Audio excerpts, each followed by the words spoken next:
ಭಾರತೀಯ ಆಚರಣೆಗಳು, ನಂಬಿಕೆಗಳು ಹಾಗೂ ಸಂಪ್ರದಾಯಗಳನ್ನು ಮೂಢನಂಬಿಕೆ ಎಂದು ಧಿಕ್ಕರಿಸುವ, ಟೀಕಿಸುವ ಅನೇಕ ವಿಜ್ಞಾನಿಗಳು, ಚಿಂತಕರು, ಬುದ್ಧಿವಂತರು ಇವರೆಲ್ಲ ಆಲಿಸಬೇಕಾದ, ಕೇಳಬೇಕಾದ ಅಚ್ಚರಿಯ ವಿಚಾರ ಈ ಚಿದಂಬರ ನಟರಾಜನ ವಿಗ್ರಹಕ್ಕೂ ಸ್ವಿಟ್ಜರ್ಲ್ಯಾಂಡಿನಲ್ಲಿರುವ ಜಿನಿವಾದಲ್ಲಿರುವ ವಿಜ್ಞಾನ ಲೋಕಕ್ಕೂ ಏನು ಸಂಬಂಧ? ಮಿತ್ರರ, ಈ ಬಗ್ಗೆ ನಾನು ಹೆಚ್ಚಿನ ವಿವರಗಳನ್ನು ಇದರಲ್ಲಿ ಕೊಡ್ತಾ ಹೋಗ್ತೀನಿ. ದಯವಿಟ್ಟು ತಪ್ಪದೆ ನಮ್ಮ ಈ ವಿಡಿಯೋನ ಕೊನೆ ತನಕ ವೀಕ್ಷಿಸಿ. ಮಿತ್ರರೇ, ಈ ಹಿಂದೆ ನಾನು ಭರತನಾಟ್ಯ ಶಾಸ್ತ್ರ ಹೇಗೆ ಹುಟ್ಟಿತು, ಎಲ್ಲಿ ಹುಟ್ಟಿತು, ಯಾರಿಂದ ಬರೆಯಲ್ಪಟ್ಟಿತು ಅನ್ನೋ ವಿವರಗಳನ್ನೆಲ್ಲ ಈ ಹಿಂದೆಯೇ ನಿಮಗೆ ವಿಡಿಯೋಗಳಲ್ಲಿ ತಿಳಿಸಿದ್ದೆ. ಬೇಸಿಕಲಿ ನಮ್ಮದು ವಾಕ್ ಪರಂಪರೆ. ನಮ್ಮಲ್ಲಿ ಲಿಪಿಶಾಸ್ತ್ರ ಅನ್ನುವಂಥದ್ದು ಬಂದಿದ್ದು ಇತ್ತೀಚೆಗೆ. ವೇದಗಳ ಕಾಲದಿಂದಲೂ ನಮ್ಮಲ್ಲಿದ್ದಿದ್ದು ವಾಕ್ ಪರಂಪರೆ. ಒಬ್ಬರಿಂದ ಒಬ್ಬರಿಗೆ ಜ್ಞಾನವನ್ನು ತಲುಪಿಸ್ತಾ ಬೆಳೆದು ಬಂದಂಥದ್ದು ನಮ್ಮ ವೇದ ಪರಂಪರೆ. ನಮ್ಮಲ್ಲಿ ಜ್ಞಾನ ಪರಂಪರೆಯ ಕೇಂದ್ರ ಸ್ಥಾನ ದೇವಸ್ಥಾನಗಳಾಗಿದ್ದವು. ಹಾಗಾಗಿ ನಮ್ಮಲ್ಲಿ ಜ್ಞಾನ ಪರಂಪರೆ ಎಲ್ಲ ಎಲ್ಲಿ ಉಳ್ಕೊಡ್ತು ಅಂತಂದರೆ ಈ ದೇವಸ್ಥಾನದ ಮುಖಾಂತರ. ದೇವಸ್ಥಾನಗಳು ಬರೀ ಆಚರಣೆಗಳು, ನಂಬಿಕೆಗಳು, ಪೂಜೆ ಪುನಸ್ಕಾರಗಳು ಅಂತ ಬರೀ ಮೂಢನಂಬಿಕೆ ಅಂತ ಅಂದ್ಕೊಳ್ಳುವಷ್ಟು ದಡ್ರು, ಮುಟ್ಟಾಳರು ಅನೇಕರಿದ್ದಾರೆ.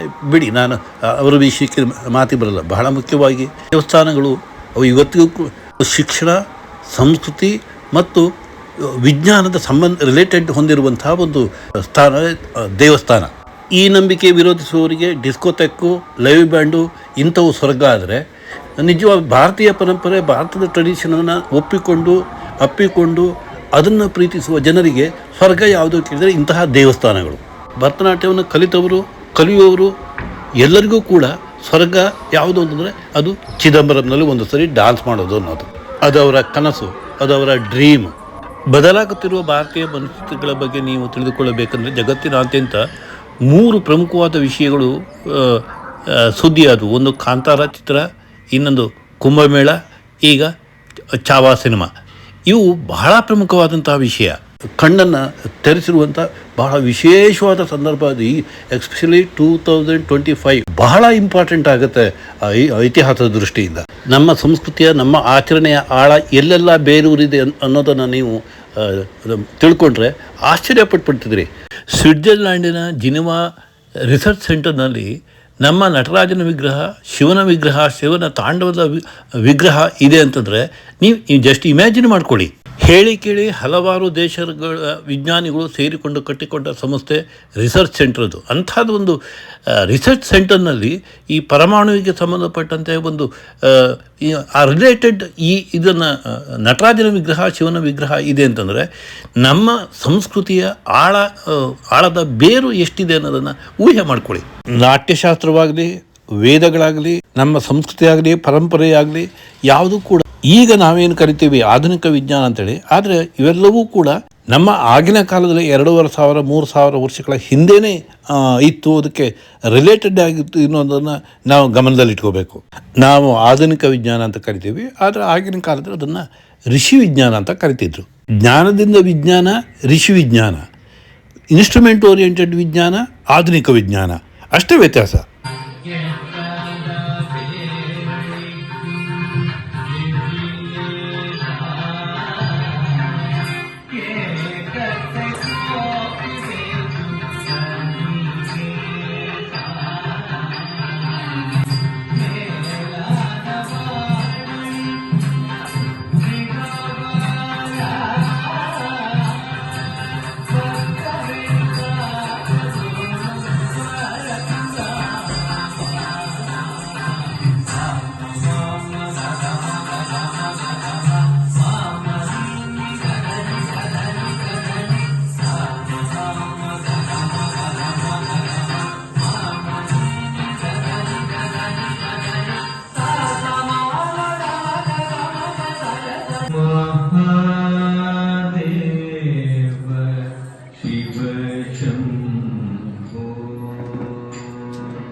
ಮಿತ್ರರೇ, ಭರತನಾಟ್ಯ ಸೇರಿದಂತೆ ಭಾರತೀಯ ಭಾರತೀಯ ಸಂಸ್ಕೃತಿ ಪರಂಪರೆಯಲ್ಲಿರುವ ವೈಜ್ಞಾನಿಕ ಹಿನ್ನೆಲೆಯ ಬಗ್ಗೆ ನಿಮಗೆ ಅನಿಸುತ್ತೆ? ನಿಮ್ಮ ಅನಿಸಿಕೆ ಅಭಿಪ್ರಾಯಗಳನ್ನು ತಪ್ಪದೇ ನಮ್ಮ ಕಾಮೆಂಟ್ ಬಾಕ್ಸಲ್ಲಿ ಹಾಕಿ, ಲೈಕ್ ಮಾಡಿ, ಶೇರ್ ಮಾಡಿ.